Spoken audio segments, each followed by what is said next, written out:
Sarjakuvaa on opetettu Mosambikissa vuodesta 2005 lähtien, jolloin alkoi UFF:n ja Maailman sarjakuvat ry:n yhteinen projekti.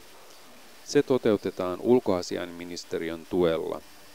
Yhteistyökumppanina on Ayuda de Desenvolvimento de Povo para Povo, jonka toimintaan kuuluu muun muassa opettajakoulutus.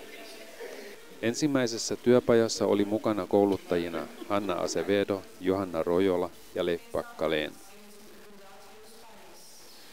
Hankkeessa opetetaan ruohonjuurisarjakuvan tekoa ja työpajojen ohjaamista opettajaopiston opettajille ja opiskelijoille sekä AIDS-tukikeskusten työntekijöille.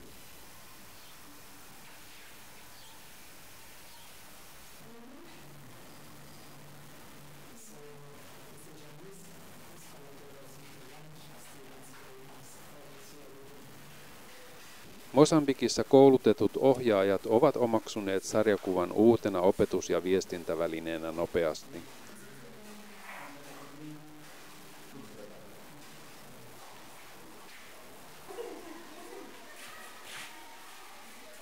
Työpajoja on pidetty Maputossa, Chimoiossa, Namatandassa, Beirassa ja Nakalassa. Tähän mennessä on tehty yli 2000 ruohonjuurisarjakuvaa, jotka ovat levinneet kopioituina seinäsarjakuvina eri puolille maata. Laminoituja seinäsarjakuvia on kiinnitetty koulujen ja sairaaloiden ilmoitustauluille, torien läheisyydessä aitoihin, talojen seiniin, lyhtypylväisiin ja puihin. Hyvä tarina on sarjakuvan tärkein elementti, ei niinkään piirustustaito. Sarjakuvan avulla voidaan käsitellä hyvin erilaisia asioita, kuten ihmisoikeuksia, sairauksia, hygieniaa, päihteitä ja niin edespäin. Ruohonjuurisarjakuvan voima on sen paikallisuudessa.